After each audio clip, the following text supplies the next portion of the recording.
Bonjour, bienvenue dans notre nouvelle saison de balado. Je m'appelle Geneviève et je serai votre hôte pour cet épisode.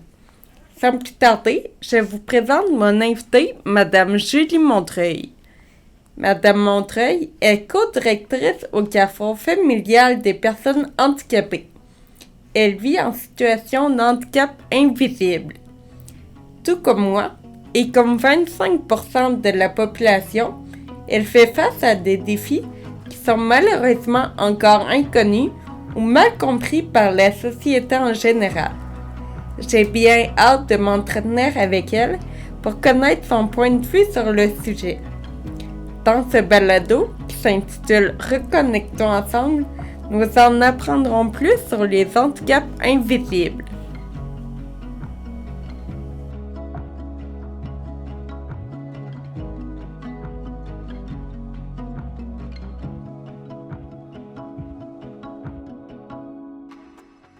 Bonjour, Madame Montreuil, bien contente que vous soyez ici. Comment allez-vous?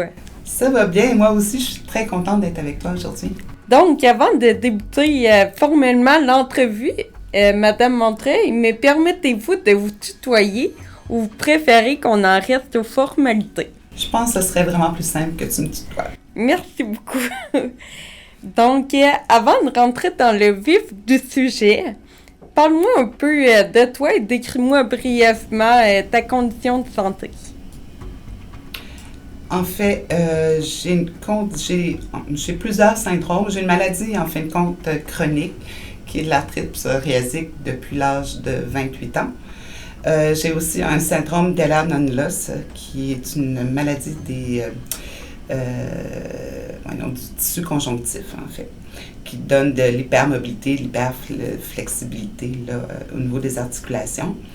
Et puis, je fais aussi une allergie aux oestrogènes, plus beaucoup de problèmes dermato. Alors, je les ai toutes depuis de nombreuses années, mais j'ai appris à vivre avec cette condition de santé.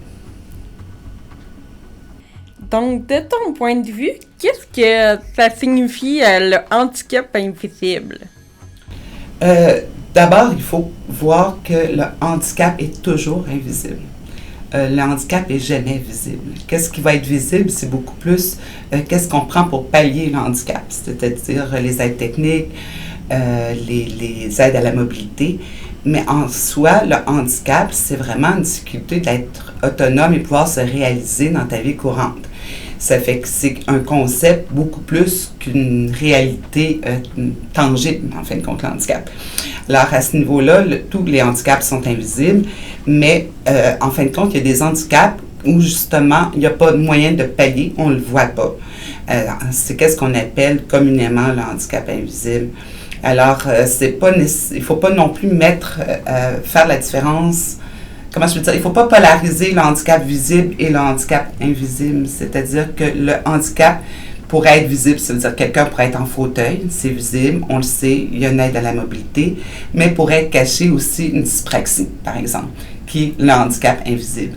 C'est que si on ne prend pas la personne avec toutes ses limitations, toutes ses incapacités, finalement, c'est qu'on va juste s'attarder à qu'est-ce qu'on voit, sans s'attarder à qu'est-ce qu'il y a en dessous. Et que ce soit en employabilité, que ce soit au niveau de la mobilité, ça a des grands impacts. Super, merci beaucoup, c'est très clair. Et si je vais dans le même ordre d'idée un petit peu, pour toi, qu'est-ce qui différencie la normalité versus la différence? Ben, en fait, c'est vraiment intéressant comme question parce que le cerveau humain est très basique, c'est-à-dire c'est très simple. On a des patrons. C'est-à-dire que depuis que je suis petite, que je fais des bonhommes allumettes debout. Je veux dire, on m'a appris à faire des bonhommes allumettes debout. C'est que moi, le corps dit normal, c'est le corps dont j'ai le patron depuis que je suis toute petite, en fait. C'est que plus qu'on est exposé à différentes personnes, à différents corps, plus qu'on s'aperçoit que la normalité, finalement, n'existe pas. On est tous des êtres différents, avec des besoins différents, qu'il faut combler de façon différente aussi. Puis je pense que je pense que le handicap il est vraiment intéressant parce que c'est une grande expérience humaine. Et puis, ça vient questionner, en fin de compte, notre vie comme humain à plusieurs niveaux. Puis ça, je trouve ça passionnant comme tel. Parce qu'au fond, c'est ça, c'est quoi la normalité, c'est quoi la différence, c'est quoi avoir un corps fonctionnel ou dysfonctionnel, ou des limitations qui sont fonctionnelles.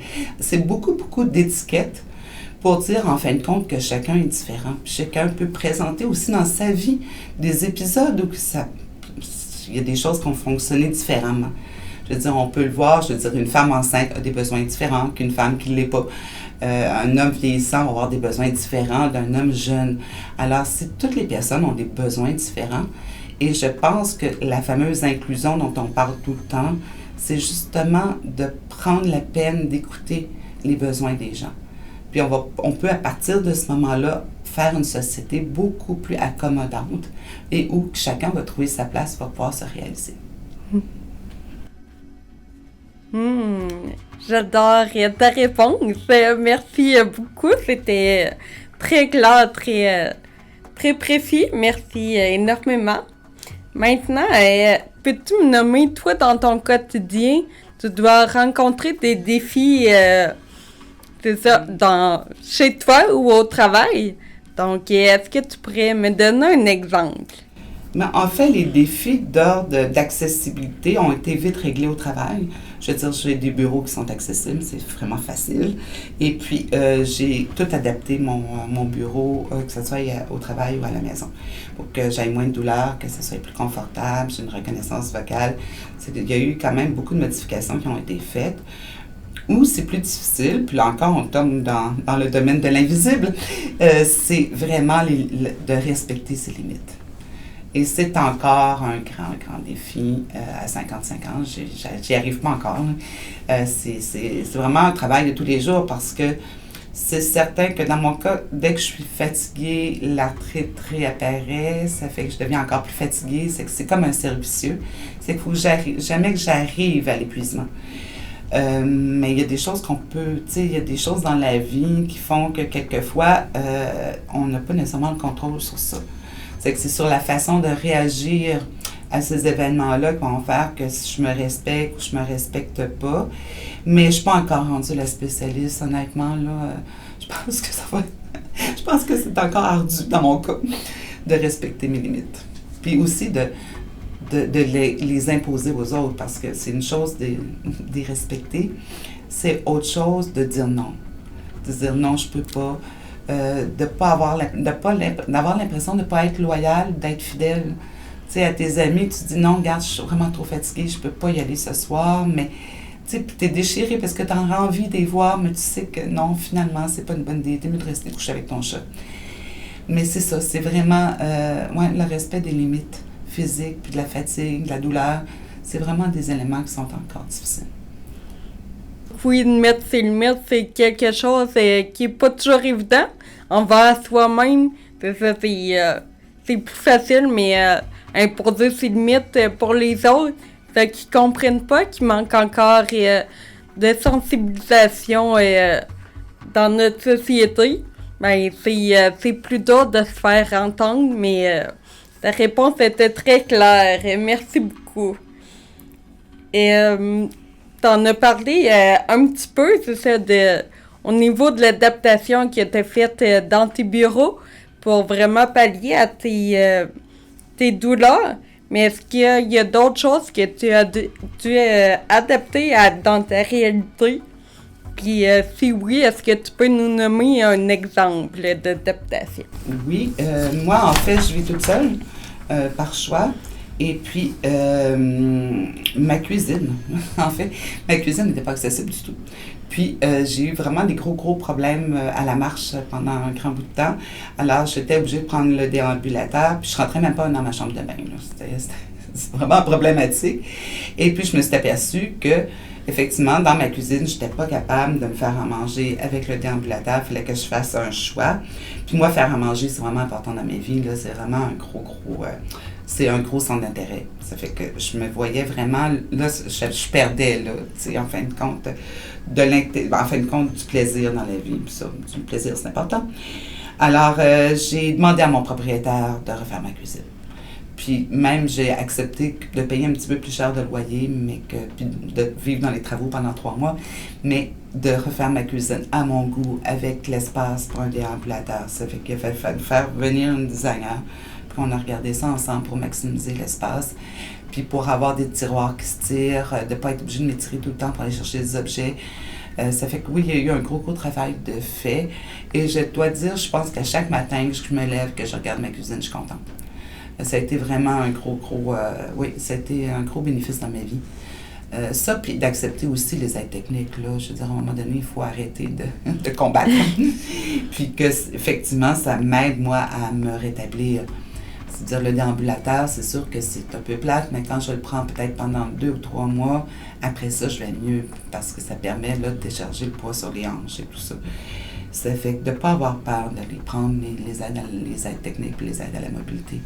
Je pense que c'est un gros conseil que je donnerais aux gens.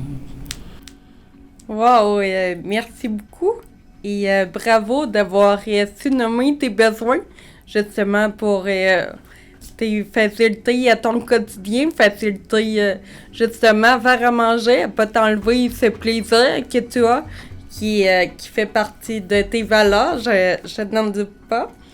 Et oui, c'est comme tu le disais, ça fait plusieurs années que tu vis avec cette condition de santé, mais si il y avait une personne en situation de handicap invisible qui vient de recevoir son diagnostic devant nous, quel message d'espoir pourrais-tu lui transmettre? Mais en fait, je pense que quand tu reçois le diagnostic, la première chose que tu as à faire, c'est de l'intégrer. Hein. Puis d'intégrer aussi, des fois, quelque chose. Tu sais, en fin de compte, ça se passe. Au fond, les choses ne se passent jamais comme tu penses qu'elles vont se passer. Ça, c'est une chose que j'ai apprise. Moi, à 28 ans, je pensais vraiment être en fauteuil. Là, je marchais plus du tout. J'étais plus capable d'attacher les lacets de mes souliers. C'était rendu. Tu sais, j'étais rendue vraiment, là, dépendante pour tout. Puis c'est mon conjoint qui faisait tout. J'avais deux jeunes enfants. Mais tu vois, avec la médication, tout ça, j'ai eu des périodes de rémission parce qu'on n'en guérit jamais, mais il y a des périodes de rémission qui ont fait que j'ai repris, tu sais, j'ai recommencé à faire du sport, j'ai commencé à m'entraîner. Puis déjà, ça l'a mieux été, c'est-à-dire de ne pas voir que la condition que tu as maintenant va durer toujours, puis ça sera toujours aussi pénible. Tu sais, en fait, il y a des périodes où c'est plus difficile, mais il y a des périodes aussi où on peut se dire, ça va bien. Tu sais, puis c'est pas parce que aussi tu as un handicap ou tu as une maladie ou que tu vis avec de la douleur ou que tu vis avec de la fatigue que tu peux pas être heureux. Les deux se peuvent, en fait. Puis, tu sais, on parlait tantôt, puis ça fait la boucle, là, mais on parlait tantôt qu'est-ce que le handicap posait comme question humaine, mais ça n'est une belle. Que souvent, les gens pensent que les personnes handicapées sont malheureux et qu'ils sont, tu sais, les pauvres personnes, comme si tu ne pouvais pas avoir de joie, toi, dans ta vie, puis de plaisir, puis que tu ne pouvais pas en profiter, même si tu avais une condition différente des autres. Tu sais, ça fait que, je dirais, effectivement, tu sais, tu vas avoir du plaisir, tu vas avoir du bonheur, puis tu vas apprendre à vivre avec cette condition-là, puis finalement, elle va s'intégrer tranquillement, puis ça va se faire naturellement. Merci beaucoup. Quel beau message d'espoir. Justement, c'est comme tu le dis bien, ça, c'est l'adaptation. Puis d'élargir notre capacité d'adaptation pour élargir notre zone de confort, puis voir la vie autrement. Donc, merci beaucoup pour cette entrevue. Et avant de terminer, y aurait-il des personnes ou des sujets que tu aimerais voir sur le balado du Cap-Vie? En fait, oui, plus un sujet, mais ça peut être les personnes aussi. Mais comme sujet, vraiment, moi, la maternité. Tout ce qui est le désir de maternité, en fin de compte, le deuil de la maternité, je pense que ce serait intéressant aussi. Puis, tu sais, je l'imaginerais peut-être avec une ou deux personnes qui sont soit en situation de maternité, qui sont parents, avec peut-être une personne qui finalement a fait ce deuil-là. Mais je pense qu'on en parle très peu de la maternité chez les femmes handicapées. D'ailleurs, ils n'ont pas de sexualité en général, on sait bien. Ça, c'est une blague, mais bon, c'est quelque chose que ce désir-là de maternité ou de parentalité, Je pense que ce serait un beau sujet à aborder. Voilà. Super! Bien, merci beaucoup de ta présence. Ça fut une excellente entrevue et je suis vraiment contente d'avoir co-animé avec toi. Merci beaucoup. Super gentil de m'avoir invité. C'est apprécié. Vous venez d'écouter ce nouvel épisode du balado Reconnectons ensemble. Retrouvez tous les épisodes sur YouTube, sur Spotify ainsi que sur SoundCloud. Pour toute question ou commentaire, que ce soit sur ce balado ou pour un autre sujet, n'hésitez pas à communiquer avec le CAPVIEW, Comité d'action des personnes vivant en situation de handicap, via notre page Facebook. Merci beaucoup de votre écoute.